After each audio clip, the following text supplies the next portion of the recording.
He started off playing in clubs and bars around London before making a name for himself in the city's spoken word poetry scene. Then came radio shows on the UK's BBC Radio 4 speech network, followed by appearances on one of the most famous and sometimes controversial radio shows in the United Kingdom, when he wrote poems for the comedian Russell Brand. He then went on to pick up a prestigious SONY Gold Award, and he's just finished supporting Russell Brand on his world tour. He's also found time to work with prisoners across the UK and work with a poetry collective called Chill Pill.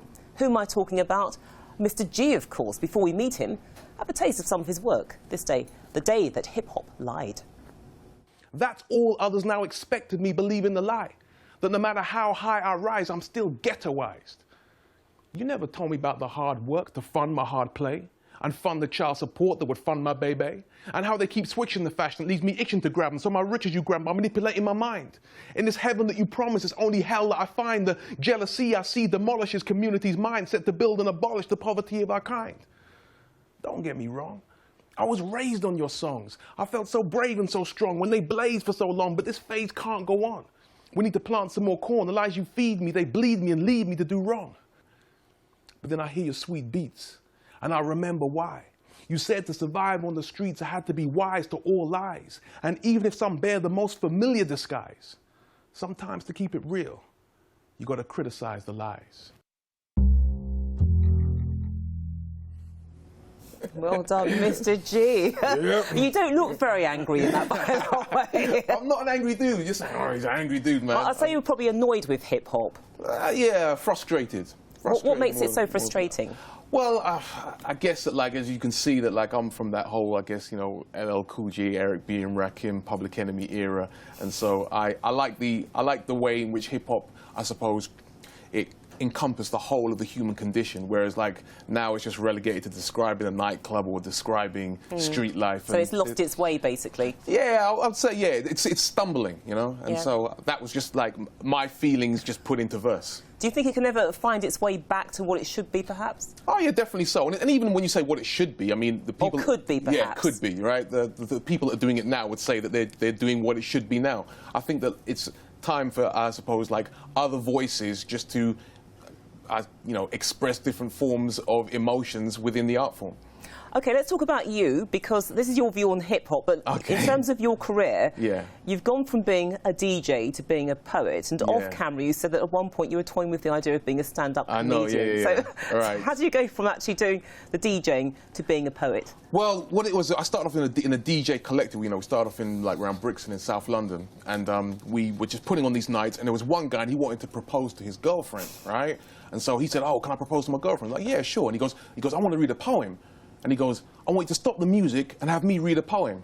I'm like, dude, you want us to stop a club night and give you the mic and let you read the poem, where it might not be any good, the girl might say no, do you know what I mean? So we figured what we do is we'll create a fake poetry night where 5 of us will read poems. He reads the last poem, says, will you marry me? She said yes, the balloons came down, people liked the poetry, and I just started writing rhymes ever since. Does it come easy to you, writing poetry? Yes and no. Ideas come in my head, but to condense them into the form of a poem, that's quite a laborious process. I mean, when you say laborious, how long does it take you to write a poem? Forever and a day. I can knock a good one out in about maybe 2 hours. You make it sound like a factory. I'll knock them out. When you work for radio, right? Trust me, you know what I mean. You have to knock them out very, very quickly. And when I used to, like, you know, write on Russell's show, I literally had about maybe half an hour, 15 minutes to compose one. So half an hour to 15 minutes. Yeah, the pressure was very, very, very tight. Did they give you a subject, or I did was you just writing about the show as it was going on? You know? Really? Yeah, and so I usually gave myself about a good 15 minutes just to condense it into a nice piece. But does it have to rhyme, or...? Well, I'm from an MC background, so I like the idea of rhyme. I like the discipline of rhyme and what it forms. But some people like, you know, doing haiku, some people like doing sonnets, some people like doing free verse. Whatever it is you feel can allow you to express yourself poetically, that's what you go for. But what's the longest poem you've ever written? Do you try to write to an average length? I usually write to about maybe 2 minutes, around the 2-minute mark. But the longest poem I ever wrote, I think, was about maybe 5 minutes, which was actually about Zidane headbutting I forgot that Italian So it player. was inspired by the World Cup? Yeah, it was inspired by the World Cup, yeah. But You'll be really busy this year then, won't you? That was an epic, right? Yeah, it was an epic. Yeah. But, I mean, so you just remember these things? You write them, then you try to memorise them? My memory's, like, really not good, right? Well, it's got to be pretty good, though, it's good if enough, but you have to just poem. keep trying and rehearsing and just putting it in your mind. So I've written a lot more than I've memorised. But you said that they take about, well, in terms of the length, it's about 2 minutes. I mean, do you stand there timing yourself with a stopwatch, or do you have an inner clock? You have to do that because, especially when you're performing live, and most audiences aren't used to a poet performing, so you've got to take into account their attention span. So if you start doing these long Homer, Iliad epics, then they're going to go to sleep. So you've got to literally find the frame whereby you can hold their attention and get your point across. I mean, you said that, OK, you've written poems about the World Cup, so that's the immediate inspiration. Yeah. Some of it is when you're on the radio programme and you're responding to something in the programme. But, I mean, you also you respond to politics, you respond to anything. It's not one particular thing. I don't like limit myself. I don't necessarily. I can write comedic stuff, so I've done comedic stuff, especially in the comedy clubs.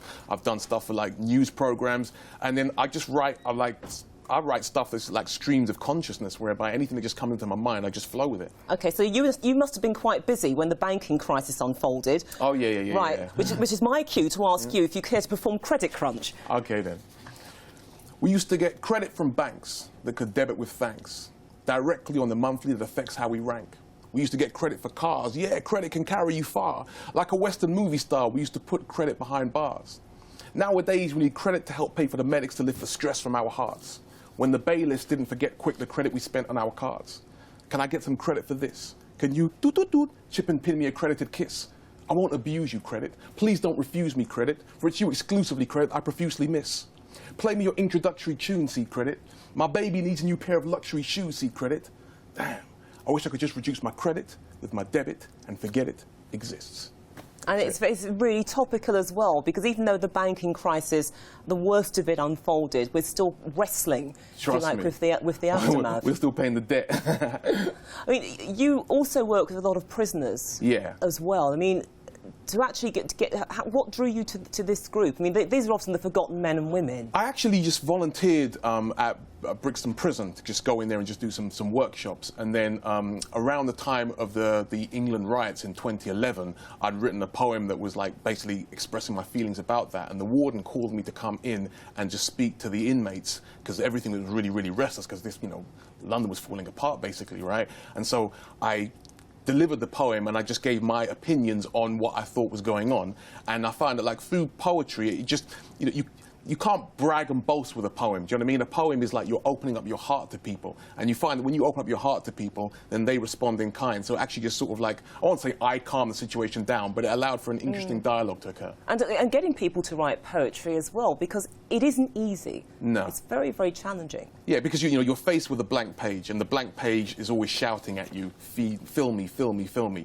And then to just put your thoughts down, things you might not necessarily say in normal conversation, sometimes it's just easy just to write them down in a poetical form. Can anyone be a poet? Yeah, definitely. Anyone could be a poet. Poems are just the right words for the right times. When someone's when you're trying to chat a girl up on the phone, do you know what I mean? You're trying to say the right words for the right time. When you're going for a job interview, you're trying to say the right words for the right time. You can find poetry anywhere.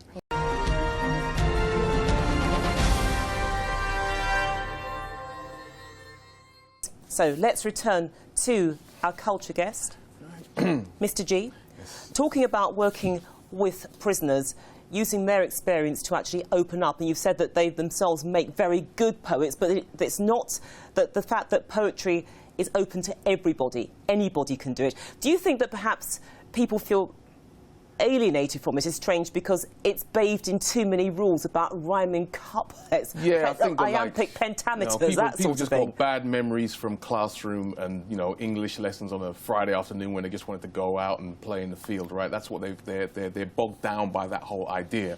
I think that once you eliminate, sometimes the word poetry is actually the most off-putting thing about it, right? People just like good conversation, good monologues, good film dialogue. That's what they like. They like words being put together in a nice, interesting way. And everybody's trying to communicate a certain aspect of themselves in any form of conversation anyway. So once you tap into that idea that this allows you a chance to express yourself, whereby nobody else might listen to you, right? But here's a chance for people to listen to you. Once you put it forward in that sense, right, then you find that, like, they then open up and find writing poems very easy.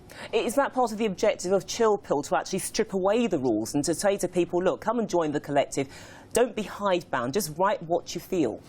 I think the essence of Chill Pill, you know, we put on nights all around London, is to show that poetry can be used as a form of entertainment. The same way you go and see a comedy show, you go and see a theatrical performance, you go and see a music show, you can go and see a poetry show and you can gain all of the elements of comedy that you would want, all the elements of drama that you want, all the elements of social critique that you want, or just trivia or just silly stuff that you want. You know, poetry covers everything.